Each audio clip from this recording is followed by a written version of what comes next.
Good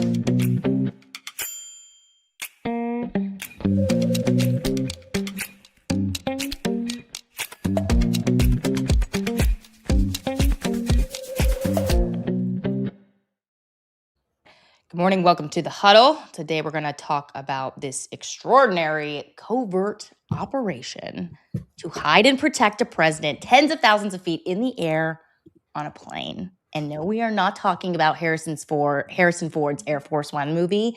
We're actually talking about President Trump. Have you guys seen that movie, by the way? Oh, sure. Of course. Yeah. Great movie. It's like a classic, one of those that you watch at Christmas when you're with family and stuff. Yeah. Do you want to know the most meta thing in the world? Say again? I think you've ridden on Air Force One, right? I actually haven't, Sean. Okay. So the old Air Force One, I can't say that I know about the new one.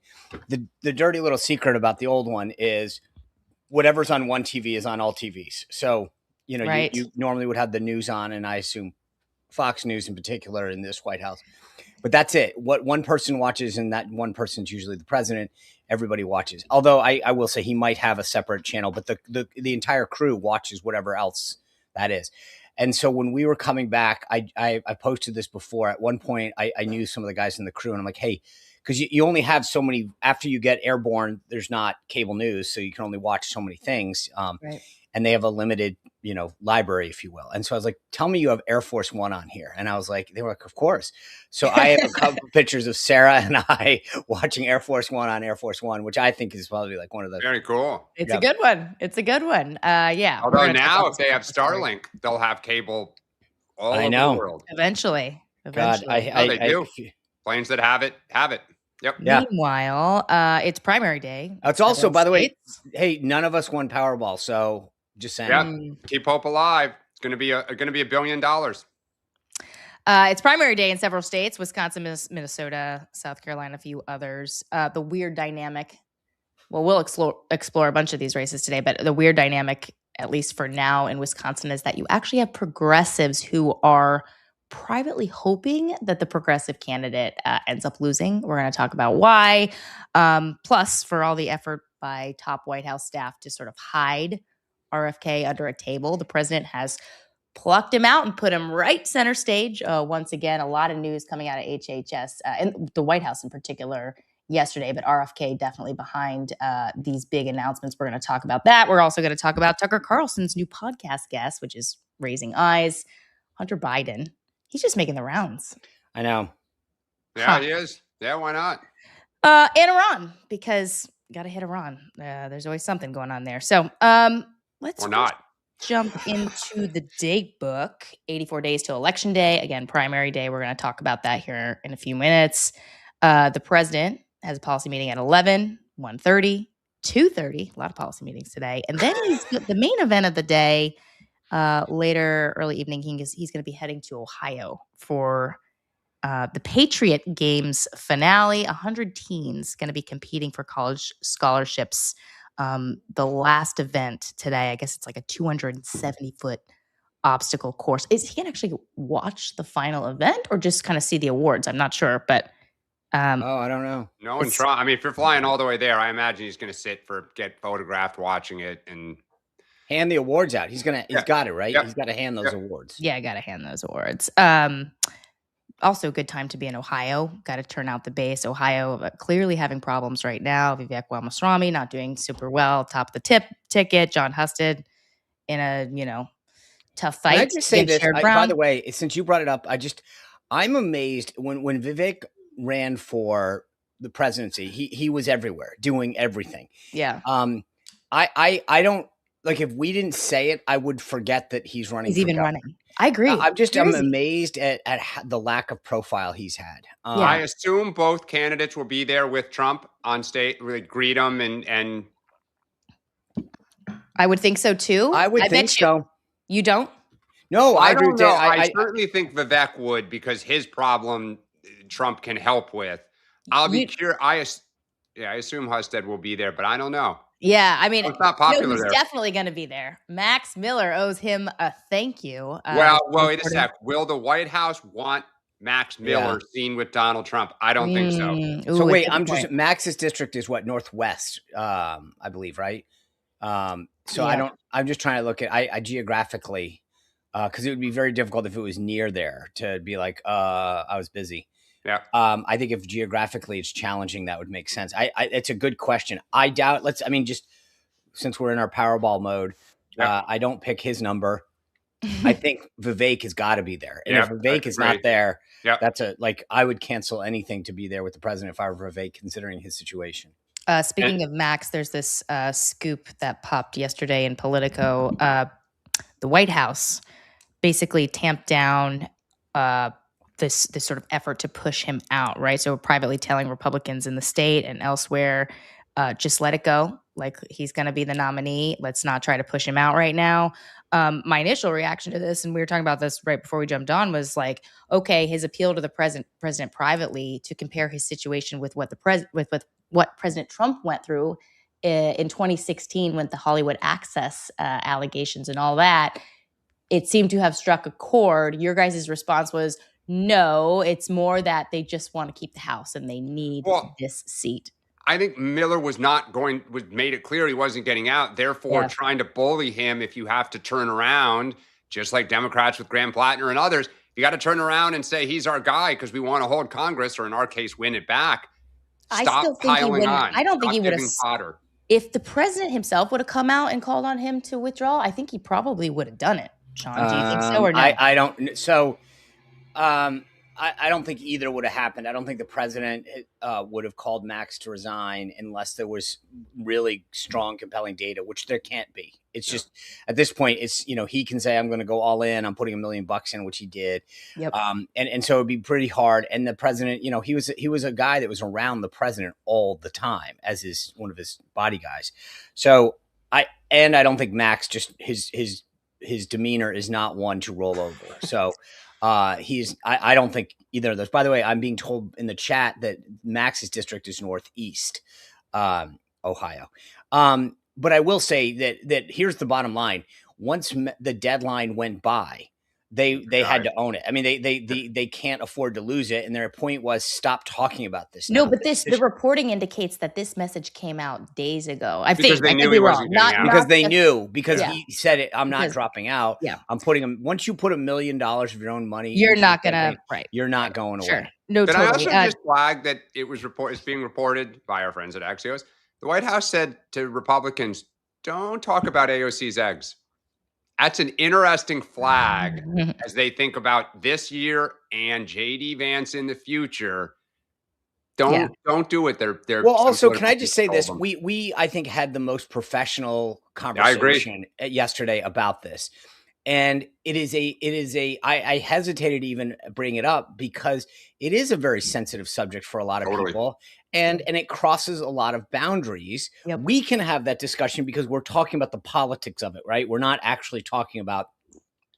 But I agree with the White House's counsel on this, that the idea, because once you do this, it's a very dangerous conversation that can delve into a variety of things that are just going to go off the rails, and then you own those comments. So I think it was smart for them to say, hey, dum-dums, we got a lot to go after her on. Yeah, don't do this. Yeah, and that's because some conservatives criticized AOC, kind of attacked, and then some other conservatives said, whoa, time out. Don't attack her on this, like some female conservative influencers. And that's when the White House said, hey, everybody. Well, also, just to be blunt about this, for our not necessarily just the party, but the movement, this is a very divisive issue, that there's a lot of pro-life Catholics, that church doctrine is very clear about this. Yep. And I think that you end up, again, putting my political hat only on, you're creating a wedge within the party that we didn't need to have. So again, for those reasons, the White House made the smart decision to say, hey,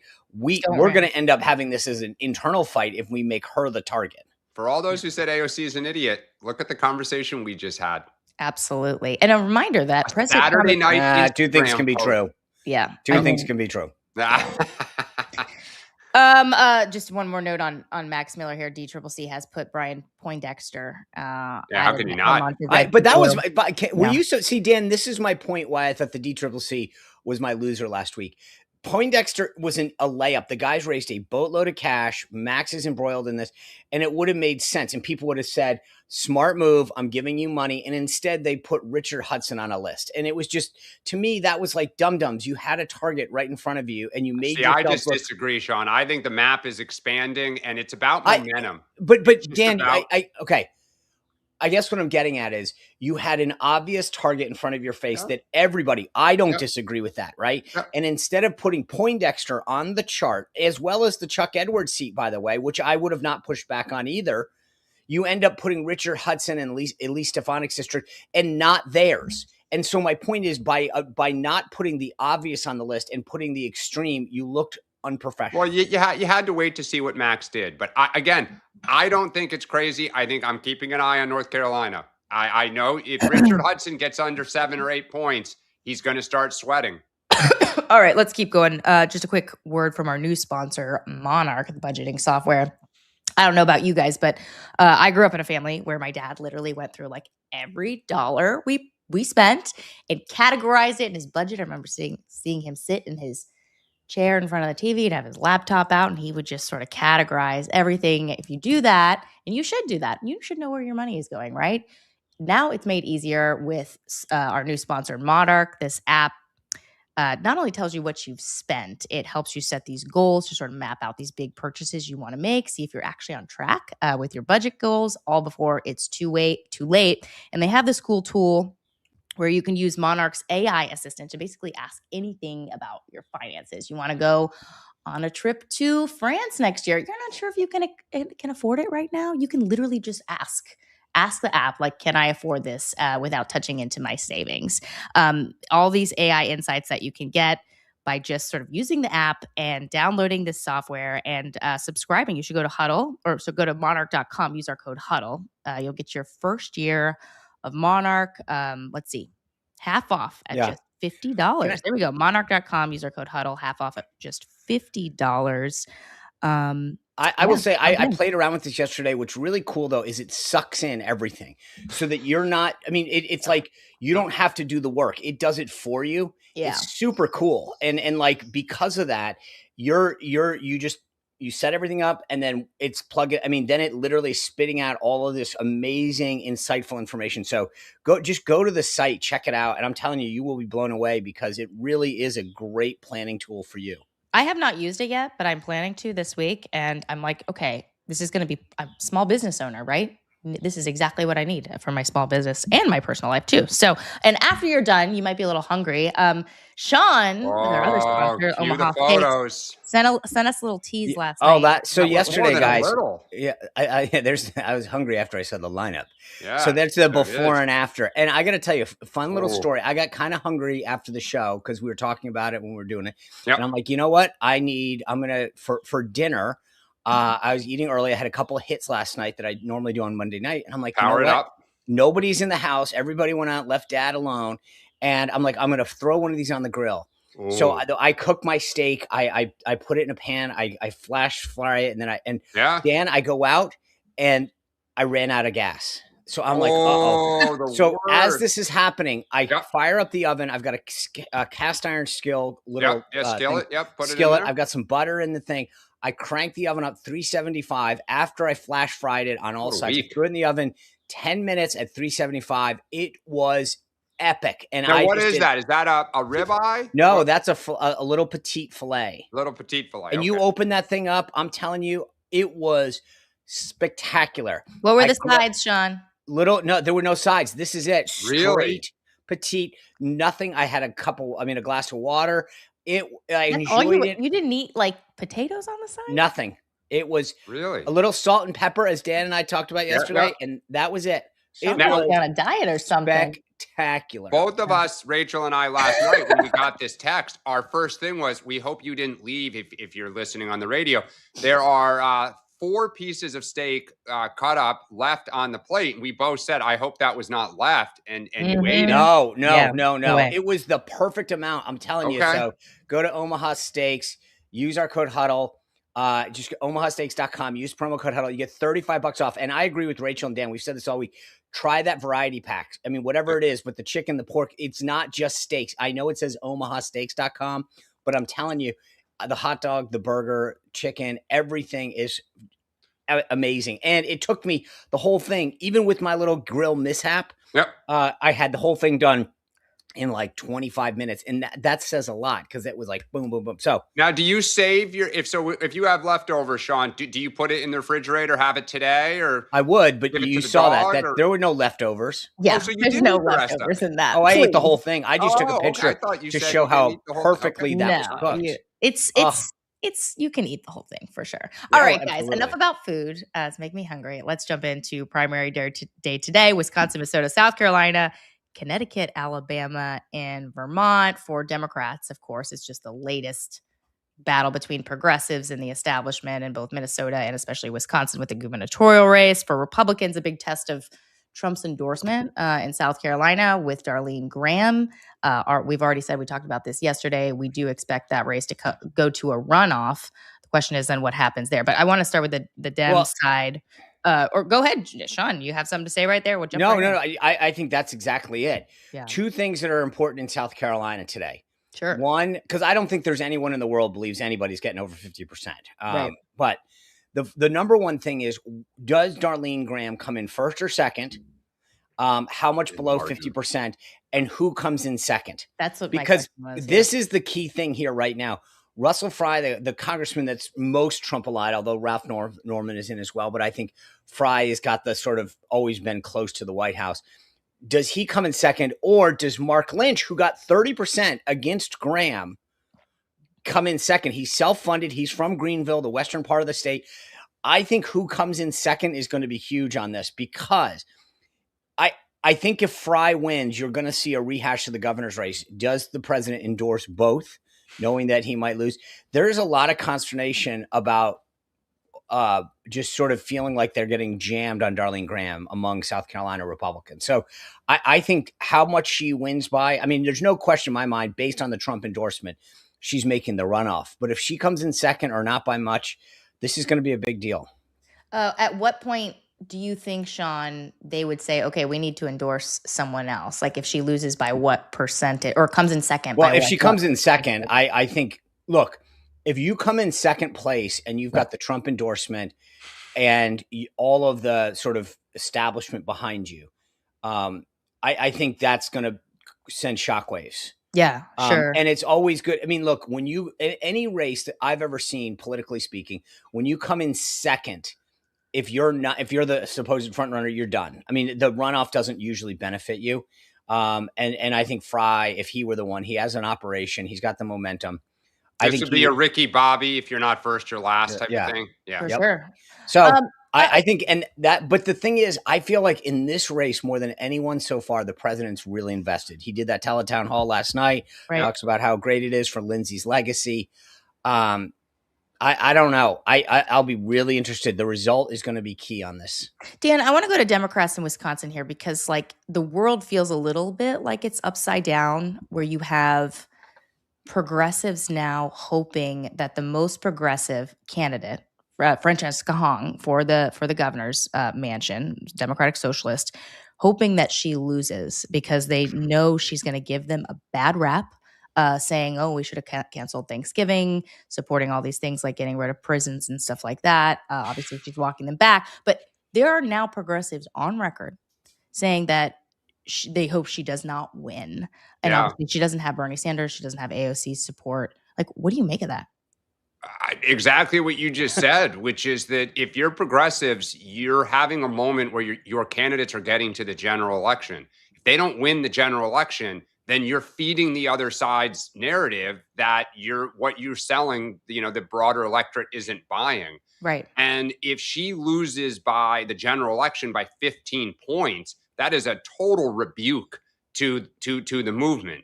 And so I think the fact that we've kind of talked about this for the last couple of weeks, she's gotten to this position not because like Mandani, who ran like this great campaign and surged past all these candidates.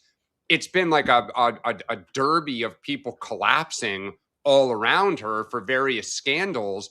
And she has kind of risen up as everyone else has gone by the wayside. So, I mean, I think there's kind of three things for Democrats today. One is that Minnesota Senate race, who wins and what's the margin. Two, I'm watching in not only who wins the governor's race in Wisconsin, because there's been a pretty big push about electability. The black vote in Milwaukee, does it turn out? Is it high? Rahm Emanuel tweeted about this yesterday, down in Brazil. The black vote has been turning out pretty darn high in a lot of these primaries around the country. People think it's in reaction to the voting rights stuff.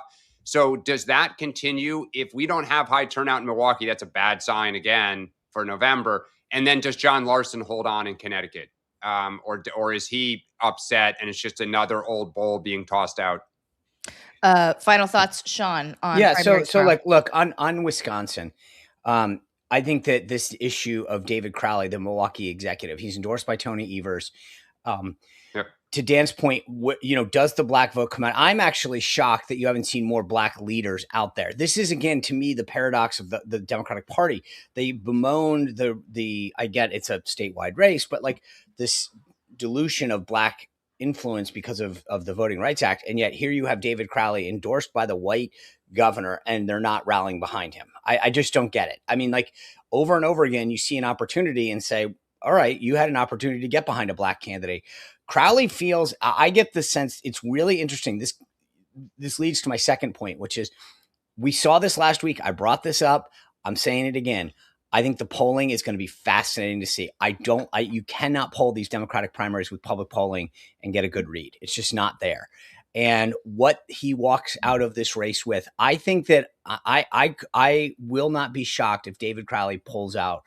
Yeah, I mean, it's interesting because the last week, if you read the Milwaukee Sentinel Journal and kind of even local press, is about she cannot win. Right. Yeah. And you just wonder if that penetrates enough where even some people who have been flirting with her say, all right, I'm just not going to do it. And they go default to the other candidate. It's possible. On the other hand, if she wins with 30% of the vote or wins by 30%, your jaw just drops. Totally. Well, look, that gets back to, it's not just winning. Margin. AOC and Bernie Sanders, who hung on to Plattner and were like trying to scrub his Nazi tattoo off for him, literally won't back her. Well, because that I mean, look, Plattner's policies were resonating in Maine, and they were consistent with a lot of what both of them have advocated for. His personal past was a different story. Okay, but her personal past is less the issue. It's her substance that, as Rachel said, not forget just abolishing ICE. She wants to abolish prisons, police, cancel Thanksgiving. And I know she's now walking away from it, but it's now her favorite holiday, though. Yeah. That was crazy. That to me, I cannot. You want to cancel your own favorite holiday? I was blown away by how quick that woman flipped. And the last thing I'll just say, in Minnesota, that's another one where I think we've slowly moved, New York, then Michigan, now Wisconsin, obviously move a little bit, I guess, west. We're going to see this, does the DSA movement, if Flanagan wins. But she's not DSA, though. I mean, in fairness to her, she's just progressive, but she's not DSA. Flanagan. Right. Yeah. Well, somewhat. Anyway, I would just say that I think that'll be interesting. If Flanagan pulls this out, does that put Minnesota in play in a way that it wasn't? Yeah. So I, in my opinion, I think that this is going to be a fascinating, like, suddenly the Dems now own this stuff, and this quote big tent is going to get really big.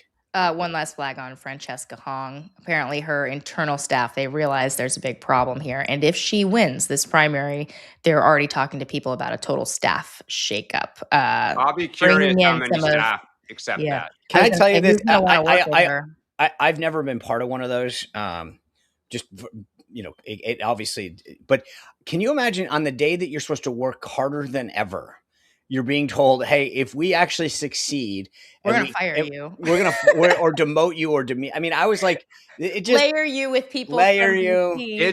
I've been around two campaigns where that has happened, and it's brutal. Yeah, it's absolutely brutal. It's offensive. People, it causes huge divisions. People start taking sides. It causes, staff to have to go pull people aside to reassure them. The candidates often have to get on the phone. Yeah. I mean, it's not what you want to be doing on primary even day. Barack Obama, when he got it, I won't say certain names because they've gone on to a lot of greatness, but their feelings were hurt badly Okay, when they were told we're bringing in other people above you. Let's go to this bonker story from the Washington Post here. We can have pull it up here, right? The Washington Post. Yes. Okay. This clandestine mission to secretly hide. Well, no, that's the wrong one. President. Yeah, I think I gave Joe behind the scenes the wrong one in order. Apologize, Joe. Okay, here we got it. Wall Street or Washington Post exclusive. So we know the president, when he was attending this NATO summit in Turkey recently, he took the new Qatari jet there, and then he ditched it because of reported security concerns and flew back on the new one. Now, it turns out this story is even crazier. Actually, just to add, just to make sure we're right, he flew from Ankara to London. Yeah, to the and then he got back on the red, white, and blue Air Force One and returned home. So he secretly switches planes on the way home. No. On the tarmac. Yes. Yeah, he switches planes, which is what this is, and then in London, in England, he switched again. Yep. Yes, exactly. But what I'm getting to is the fact that he goes up the steps, the cameras can see him, and then without anybody knowing, he gets on this, what is it, like a food catering truck. They crossed the galley, went straight across. If you ever get on an airplane, sometimes they're bringing the catering on the door on the other side of the plane. And right. Gets on the food catering truck, right across. Ducks in. It is basically away. Air Force One becomes a decoy for a while. This story is getting a ton of buzz online. My initial reaction to this is like, why is this leaking? Who benefits from this story getting out? I know the president was very sensitive about even the report by the New York Times that he switched because of security concerns, right? Was going to subpoena those journalists, although apparently they're not going to do that anymore. This is going to infuriate him. And you look at the bylines, it's not like the White House is leaking this. I don't think the White House leaks to these reporters. So this has to be coming from somewhere in the Defense Department, Pentagon, national security apparatus, somewhere over there. So I don't know, Sean, people have to be super pissed about this. I'm with you. My initial reaction is that the leaks suck, right? It really, to me, people who do this, I really do think are treasonous because you're compromising security.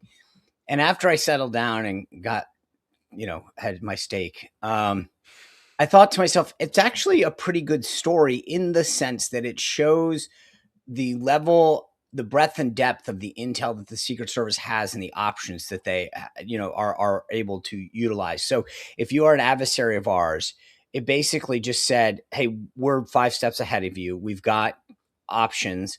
Maybe I'm making the best of it, but I do feel like in some ways I was like, damn, this isn't the whole narrative for a while was that Trump got on the old Air Force One because that jet couldn't do anything. If that was true, and again, this is the other thing that's not getting told on this story, is that doesn't hold anymore. He got on a plane, the plane that he got on does not have the capabilities, the defensive mechanisms. I think he was on the one that Sec War flies on. And so the story held that the defensive capabilities were better on the old Air Force One. That doesn't hold anymore. And that's it. Dan, you're shaking your head. Why? If the Washington Post originally reported that he got off the Qatari jet and got on the older version of Air Force One, it has defensive capabilities, right? Significantly more, which right. No one's denying that. But that's not what happened. So he got on a plane, in fact, with less capabilities. Correct, but no one knew he was on it. Right. So you're rolling the dice. Right. But my thing I said to you guys, because Rachel, I thought it was a great thing you were texting us last night. Who has the incentive to leak this? I believe this is probably the national security or the Air Force side, because they are so outraged that he is flying on his new sparkling, Middle Eastern jet, and it is so at risk. You just step back. Well, you saw Sean, you said it's treasonous. The president of the United States is flying around on a plane that is clearly not the most secure option at his disposal right now because he wants a nicer airplane. Do you realize that? That's insane. So, by the way, it went below the radar. The initial fingering for a lot of this went to the former Secretary of the Air Force under Biden. They've stripped his security clearance since. Right. But there's a lot of people that actually connects entirely with what Dan's conjecture is, that it came from there. And they seemingly, and this is before this story came out, but they had stripped him of a security clearance based on what they believe is intelligence that shows that he is the source of this. But Well, I haven't seen that. Stuff, I haven't right? seen anything that says he's the source of this. Or I'll send it to you. Yeah. Oh, okay. So I remember reading that, but he wouldn't have known this, right? No, he wouldn't. But no, that part Yes. correct. This came from somebody. I mean, look, the thing that the other part that I'll say is the whining from the media. And I saw this on some of the channels today and in the Washington Post story. They're like, we weren't on the plane. It's like, first of all, that plane, the smaller one, wouldn't have had. I mean, you probably could have put one person additionally on it. But like, that's your number. They are such a bunch of elitist, whiny babies that's their concern, not the security of the country, not the welfare of the president, whether they got to be on the plane or not. Well, I mean, let's be candid. They wanted somebody on there in case something happens. But you're right. I mean, at the end of the day, the national security. It also, by the way, shows that what is apparently the degree to which Iran is going to try to kill Donald Trump. I mean, that's it like if they're taking Iran must have like something significant military capabilities if they're able to potentially shoot down Air Force One. Like that. Well, but if it doesn't have certain technologies, they don't need very much to shoot. Oh, you still to fire a missile at that? Yes, you do. You can at the new one. No, at anything. I mean, like the old one, correct. There's. I mean, from where they are, the capability. I mean, like you'd have to be in the air. You're not firing that from land based on where. I mean, actually, I'm trying. Well, if they were just to clarify, because people might have picked this up, but like the reason they did this was because Turkey's trying to kill him? an assassination plot, an Iranian assassination plot against the president on Air Force One. So, like, it's just. Can I go back to one thing you said, Sean, which was like, your initial reaction was like mine, like who's leaking this, but then you thought about the other side, which is, maybe this is out there. They're putting this out there. No. I don't think they're putting this out there. I just think that it may not be it was 100% bad. Oh, okay. It's bad. Okay. What I was saying is my reaction initially was like yours, which was I cannot believe that somebody's doing this. But as I stewed on it, I was like, okay, but at least everyone knows that like if option one, which is what the Washington Post falsely initially reported, was that he went on the old plane for that reason, then that just tells everyone the routine. And what I sort of look at is saying, okay, wow, they really never know. And they'll always keep you guessing about what their options are, what intelligence they have, and how they will handle that intelligence. So again, good on the Secret Service. It's just, to me, I'm just trying to make the best of a bad situation. I see. Because I was going to say, like, now Iran also knows this too, which is like, they're going to have more intricate plots now. I mean, in theory. Well, I mean, I think they're going to keep trying, but it also, for a guy who hates any sign of weakness, literally did not want people to hear he had a prostate exam because he thought it was a sign of weakness.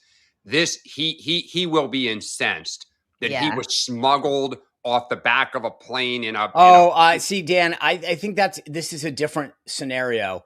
I actually think in some ways he might think this is cool, like kind of hype it as like I was part of this, very Hollywood-esque, right? It's not. There's a big difference. There's a big difference between taking him, like I know, remember the story about the protesters during the COVID or the Black Lives Matter. That looked like you can't protect your own house. This, I think, wow, look at all the neat kind of cool. I mean, it's almost made for TV. Maybe. Okay, well, let's keep going. We got a lot to get to still. Just a quick break here with some ads. We are out next week. I don't know that we've announced this yet, but we are out next week. And I don't know about you guys, but I'm going to the beach.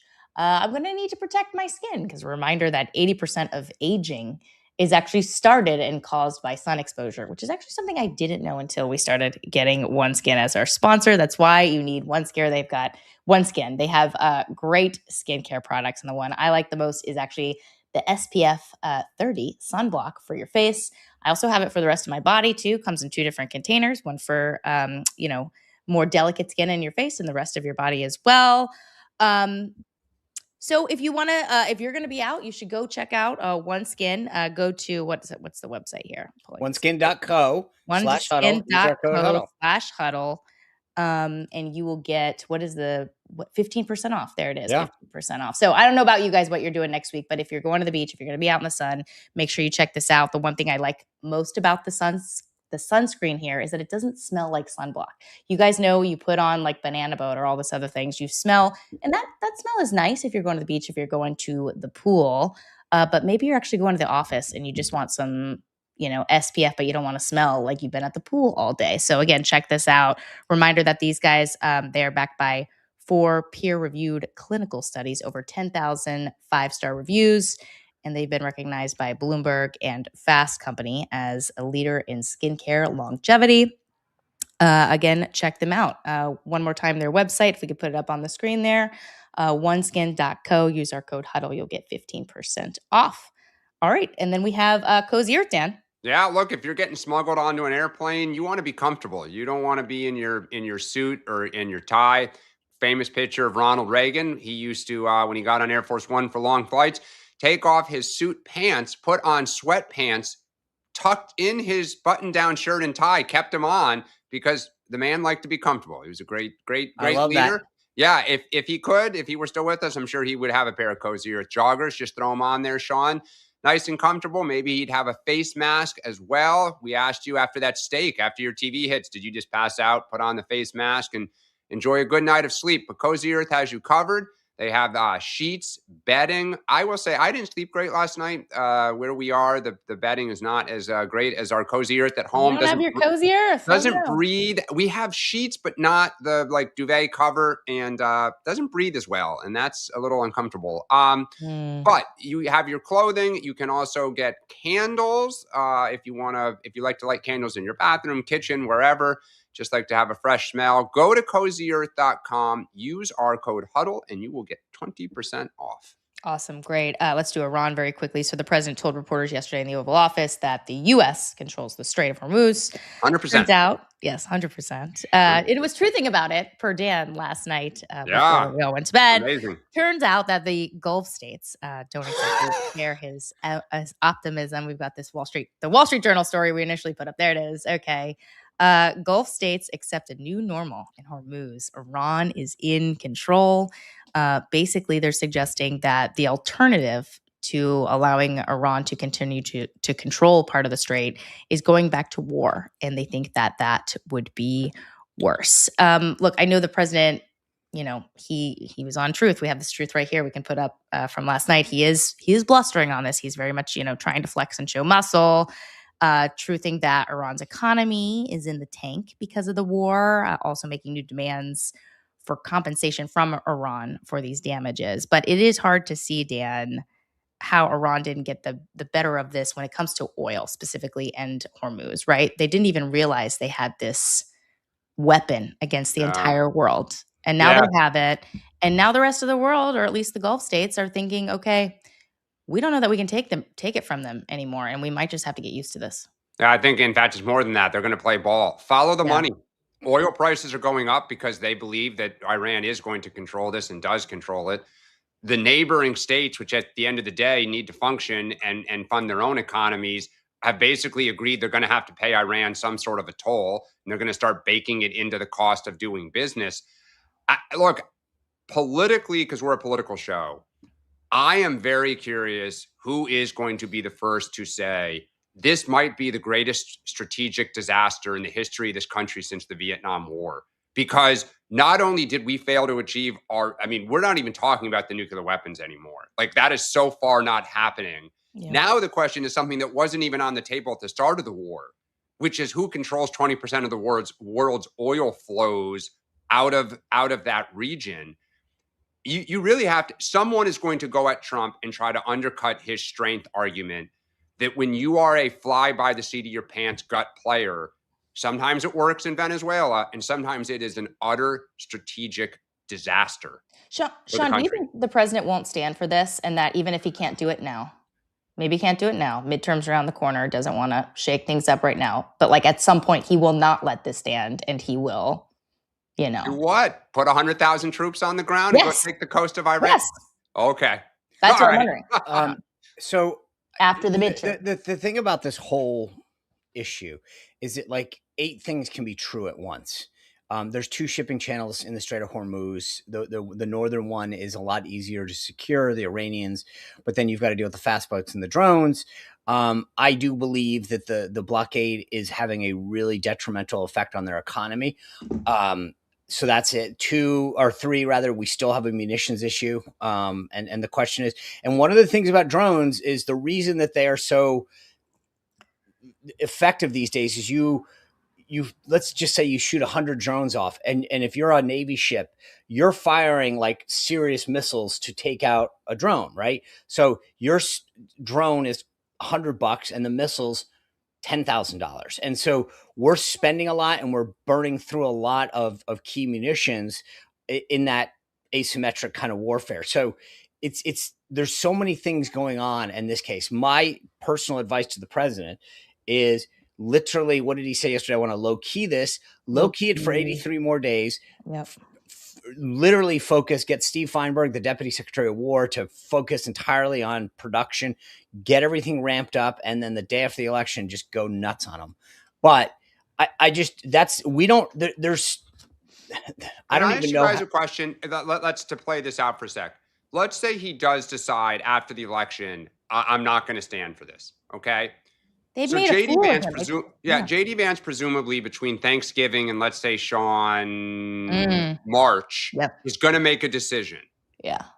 If Donald Trump were to ramp up in Iran, let's say it's like some special forces, 10,000, which I believe are still in the region, and a massive bombing campaign with Israel, and says to the American people, this may take 4 or 5 months, but we are not losing. Okay. Does JD Vance not run? Because you do not, I mean, how does he step out there when we all know he doesn't like this? He can't say it publicly. I wonder if it would drive JD Vance out of the race. I mean, I'm curious what Sean would know better than me. Let's just say that. But I mean, I just don't see how he can't. Like, this is his moment. I don't either. I know there's all this. The problem in politics is that everybody loves to game it out. You got to go when you go. It's his moment. Right. It's your moment. So, and you can always run again. I mean, but I do think it would be an issue. Like, oh crap, do I want to be? Yeah. Okay. So but I will say, just to tie the last story together, when you're making a decision, it's hard to sometimes take the personal out. Sure. And you've got now the Iranians who've tried to take out his key aides. Brian Hook, Mike Pompeo, all of them were targeted very seriously. I've had some unbelievable conversations with those folks about the lengths that the Iranians have gone to target them. They tried to go after Ivanka, and they've tried to kill him multiple times. And so there's a personal nature, like, forget they're just the strategic, like your gut to not want to kill the people who want to kill you. So I'm telling you, I think at some point it is like the Iranians may regret pushing this a little too far. Yeah. Yeah. Well, we'll see. We got a few months, election first, and then we'll see what happens there. Okay, let's keep going to MAHA Monday, because I mean, we've talked about this on the show. There had been an effort by some folks in the White House, some folks in the admin, to sort of put RFK to the side. The president has very much upended that plan. There was some reporting a couple of weeks ago, not even a couple of weeks, a couple of days ago, that the president was upset that RFK wasn't doing more on vaccines, more on autism. And now yesterday we have this sort of MAHA Monday, 2 big announcements. The first one more controversial, one less controversial. The first one, the president signed an order calling for childhood vaccines to be spaced out. And, you read some of the headlines. People are saying that a number of medical groups are advising against this. But he is saying, and the RFK is saying, that the MMR shot, measles, mumps, rubella, should be separated into single shot diseases. And not only that, but that kids should not be going to the doctor and getting a whole bunch of vaccines at the same time. They should be spacing them out, 1 vaccine per visit. We can talk about that here in a second. But also the other headline was that RFK is now targeting this sort of decades-old loophole, allowing chemical companies or allowing food companies to put chemicals in food. Right now, there's this practice known as generally recognized as safe, where the food companies can just like put these chemicals in your food and they can self-certify that they can change up and add stuff after they've already and not notify the public. Yep. Yes. And now, according to this new rule, it is going to be mandated that they have to tell that they've changed about it. this, and they have to justify it. Like, why do they think that this is safe? But first, I mean, like, we can dig into both of these. But Sean, first on the politics of RFK. I mean, there was like I just said, like there was a bunch of back and forth on this. Yeah. White House didn't want him involved. The president says you're not doing enough. Clearly, the president's winning out. I mean, obviously, commander in chief, but RFK is now doing more. Well, I mean, I didn't buy in the premise in the first place. RFK's been doing plenty and doing a lot. It's just that I think he got thrown under the bus and was told, "Oh, that didn't happen because of him." You think RFK wanted to hang on to these things? I mean, like, yeah, no, he's very passionate about so he got. I mean, RFK was getting railroaded. Right, I do agree with that. Yeah, but if I can, let's just take grass first because I think it's easy. I wrote about this extensively in my book because I didn't fully appreciate this. This is insane. There are things when you look on the side of your box or label of ingredients, depending on what the packaging is, that are, quote, generally recognized as safe. Go Google this yourself. Don't just go by Trump 2.0. When I went down a rabbit hole on this, it was mind-boggling. There's a deal that started in like the 1950s where they basically said, let's just take this group of chemicals that we're putting in people's foods, and we'll all sort of shake hands and agree that we can keep using these chemicals, and we'll refer to them as generally recognized as safe. And the government said, and the FDA said, yep, we'll do that. We'll all agree that you can keep using those chemicals because we've all agreed. No scientific backing, no extensive research, no approval process. And you look at what's been going on in terms of our gut and our health and chronic disease. This is crazy. And I give the RFK and the MAHA movement so much credit for bringing this issue up. Again, this is like the red dye stuff. No one else in the world allows this crap to happen. And the idea that I was funny last night, I was watching an interview, an old interview with David Kessler on 60 Minutes. And I give him a lot of credit too, but the idea of like, we've known about this. We know the impact that this has on our health, our diet, our longevity, our wellness, and the government was complicit in this. And I know it flew way below the radar screen. Yesterday to me was a mistake messaging wise because my stuff. Oh, sorry. Well, it was because I was super excited about the grass announcement, and then I'm like, and then we stepped on it, and it was the like vaccine announcement. But like, I am such a sort of a new convert to under like, and it blows my mind that we allowed this to happen forever, and now we're finally exposing it. It would never have happened without Trump and Bobby Kennedy like making this. So, God bless him for that. I really wish people understood. It got buried, but the extent of what's been happening and how important this is. I mean, that's the thing that I would say is just they had a good announcement that is an 80-20 thing that suburban parent or parents writ large, but politically speaking, they're focused on suburban parents, women in particular, all would say, yeah. Like that, just if you're going to make a change to our food, you should notify us, and we should know about the health risks or the safety of the chemical. Instead, the headline was something that polls terribly. That you then had the fact that because Trump, as only he and Stephen Miller can do, they can't stick to a script. They have to embellish. They have to make it seem great. So I watched that press conference because I was getting ready for a TV hit and it got interrupted by it. But for Stephen Miller got up there and said, praised Trump for doing it and said these vaccines were being put together with no scientific evidence, no base. Like basically they essentially made it up. I'm paraphrasing, which is absurd. And then you have the entire medical community coming out and saying, once again, no, there is science behind this. There has been tests. So RFK and Trump threw out long-held grievance and conspiracy theories with no scientific evidence. That hits suburban parents who say, I don't like that side of this. So it tells me how desperate they are to motivate their base. And they're just throwing stuff at the wall in August, trying to get it to stick. Speaking of base motivation, we got to keep going. But I should flag. Well, can I make one quick statistic that I want to throw out there? Because I think when we say this without context, just to give people when kids were born in 1983, the recommended vaccines were 11 by 18. 11 vaccines by 18. Yeah. Today, that is 72. 72 vaccines by 18. And again, just to give you some context, in Europe, Denmark is the low end at 10 vaccines. And and the UK and Germany are at the high end at 14 to 16. So if science is so settled on this, explain why the rest of the world believes that kids don't need 62 additional shots.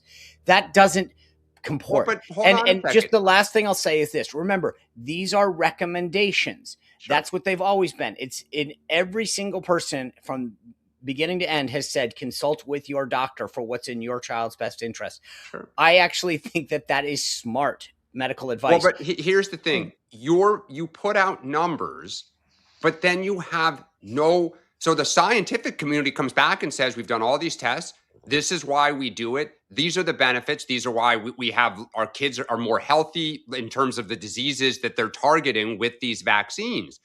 Now you can throw in autism has risen and you can say, I'm suspicious that there may be a cause, but that's where they lose the public. Well, and also, can I just say this?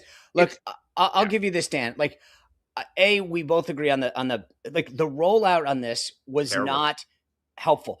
Also, you had Stephen's a dad of 4, and there was a mom in the back, and all this, and that's great because it affects parents and sure, of course, we're all concerned. But I would have had 5 doctors. Yes. I mean, I know Jay Bhattacharya was there, right? Yeah. I love Jay. But also, like, he stumbled talking about it. I mean, he was all over the place. But that's also not Jay's wheelhouse. So I will say, I mean, I would have had. There's a bunch of like the medical community should have been behind them, right?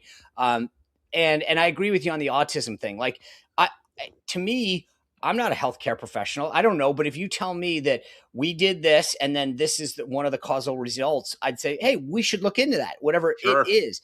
And so it makes sense to look into it. And if they just kept it at that but it just having a bunch of like, they lacked the medical and healthcare piece of it that I think is what would have been more reassuring to parents. Right. And so I support the policy, but I think that the imagery wasn't the most helpful. Stephen's better on immigration. But this is exactly what senior admin officials were worried about. But like, it just gets to the show, like, President Trump is running the show. I mean, we've always known that. But like, anyway, just a quick flag.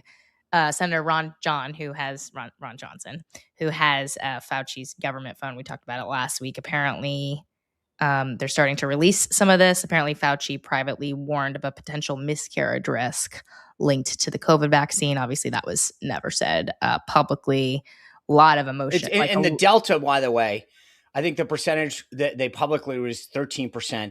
What Fauci's research shows that it was 82%. I don't know that that's the case, Sean. I'm looking at, like, it's hard for me. Like, I'm literally reading all this stuff and people are saying entirely contradictory things, which is like just not like literally. I mean, you just said, so the miscarriage rate, 82% for the first trimester if you took a COVID vaccine. If that was the case, like, if that was the case, like, holy, I can't say the word on a YouTube program. Well, but like, I'm also reading that it's flipped, that actually people are taking that out of context. And it's just, and that might be, and again, but here's what I think, regardless of whether it's 82 or 92 or 72 or 12. No, the difference is 82 or 12, and 12 is what the general miscarriage rate is in the first trimester. Like so it's a huge. Right.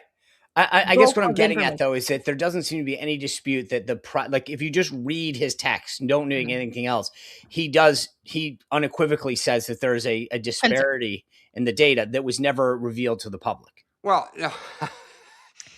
I would want my scientists asking questions, which is exactly what they. No, hold on a second, because this is where, again, like, the right. Me too. Here's the thing: if this is the case, to all my Ron Johnson and Republicans, go subpoena Pfizer and everybody else. They have the data. If that's the case, right? Oh no, hold on a second. This is going to be a huge effing story that it I cannot not, say. Because but I can tell sounds you, like it's not. I can tell you somebody who is a super senior person at one of the biggest pharmaceutical companies. He took it. His wife, his pregnant daughter, and his grandchildren all took it. He had the latest scientific evidence on this stuff. If Ron Johnson Republicans think it, go subpoena Moderna, Pfizer, and everybody who had the research going on this. It's black and white. So if it's 85%, and I'm by not the going to way, fight. If you want to go after, and all the trial lawyers can crank it up because there was a grand conspiracy to lie to everyone. I look forward. I'll hang up and listen to the evidence. Or if we're just going to hit Dr. Fauci because he's the piñata for the right now. Oh, listen, I have no objection to dragging Big Pharma through the Please, there you go. You're not going to get any pushback on that. John, we know you love pharma. Okay, all right, let's go to our last segment here. We'll keep this short to try to take a couple questions. Tucker Carlson having Hunter Biden on. I haven't seen the interview yet. I don't know if you guys have. I've seen part of it. A couple little bits are coming out. The big one is that Hunter calls Trump the one existential threat that I think we all face as a country. He also took aim at Benjamin Netanyahu, saying if it's anti-Semitic, if it's anti-Semitic to say that Netanyahu is evil incarnate, then you know what? I don't know what to tell people anymore. I don't like what in the world is Hunter doing, but also what is Tucker doing? That is the bigger. I mean, here's the thing. I think the only reason I think this is really worthy of a political show is if Tucker is going to spend the next 12 to 24 months hosting candidate people who are going to tee off on Donald Trump, it's just not in a game of inches. This is not helpful. And that is, to me, he still has 4 or 5 million people who watch his stuff on X. I mean, Sean, you would say if Charlemagne the God is just teeing off on Democrats all day, it's not good for us. It doesn't help us. Correct.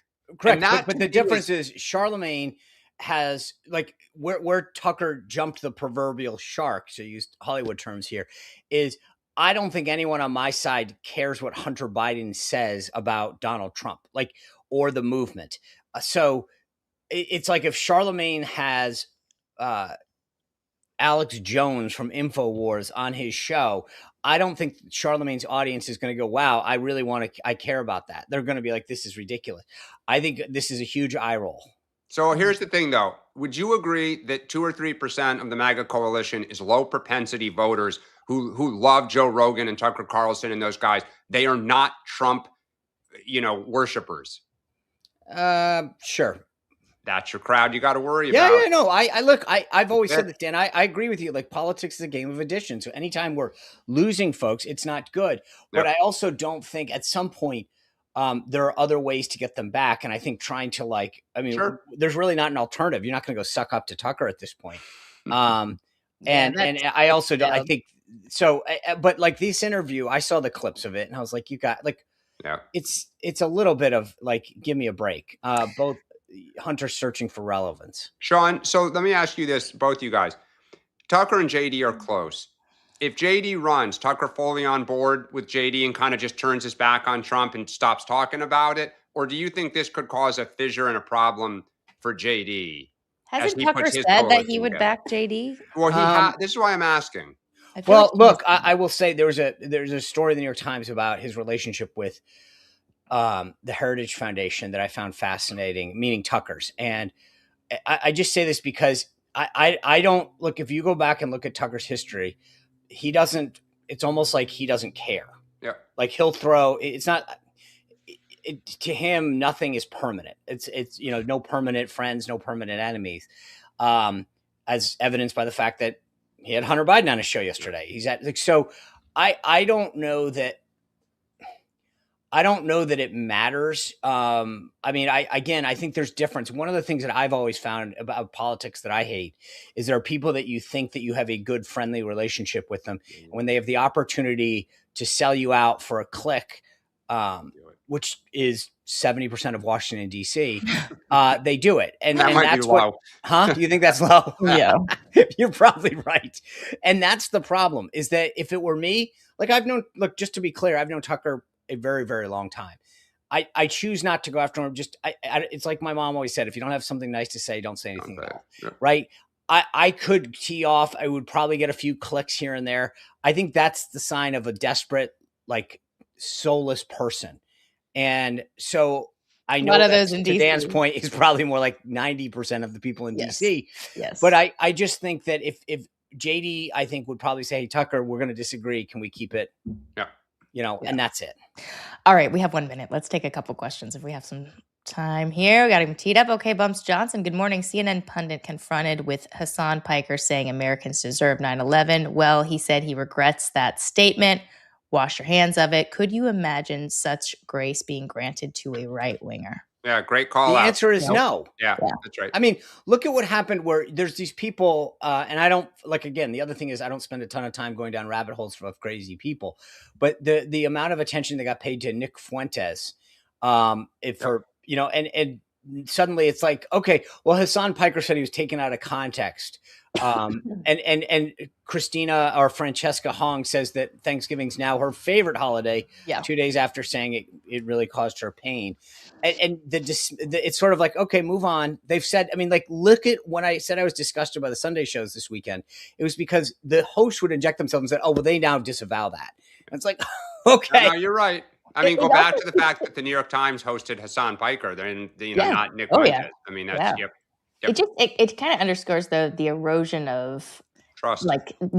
Democrats, they used to sort of hold themselves that say that they were holding themselves to a higher standard on it's a big tent. It's a big tent. It's the Graham Plattner thing too, right? Like, turn a blind eye to all these allegations of, Well, Max Miller, I mean, Ken Paxton. I mean, it's a game of inches. I'm not saying it's just the one side, but what I'm saying is like Democrats used to brag that, we have this higher standard. No, I agree. And now it's just there's also, can I just say this? There is a difference between people who've been accused of something and say, I didn't do it, right? Okay, and Hassan Piker said it. Like, it's not refutable. He's on tape saying it. So, or Graham Plattner had a Nazi tattoo. Like, those are not, it wasn't like he said, no, I never got it. That's not what it was. So I think there is a difference in politics, at least when you're politically arguing about whether something is alleged or real. Well, yeah, but I mean, go to Nick Fuentes. I mean, what he said. Oh, no, I don't. I'm not going to defend that dude. Don't get me wrong. Yeah, I do, but I do think there's a difference between knowing who he is. Like, that's why I'm saying there's times when people go, "How did you not know that?" And I'm like, because I don't spend my day going down like conspiracy theory rabbit holes to find out who's the leader of the ring. Yeah. All right, we're 2 minutes over. Sean, what do you got coming up? So it's primary day, as we discussed. So we're going to talk South Carolina with Mark Lynch, the guy who came in second place to Lindsey Graham. And then we're flying west to Minnesota, and we're going to have Michelle Tafoya on, former NFL sideline host, who will be the Republican nominee, about who she wants to run against and whether or not she can win. Yeah. Perhaps on our Senate matchup meter, we'll have 1 or 2 additions. Wait and see. Let's see. We will see. Okay, guys, we will see you tomorrow at 8:30 on The Huddle.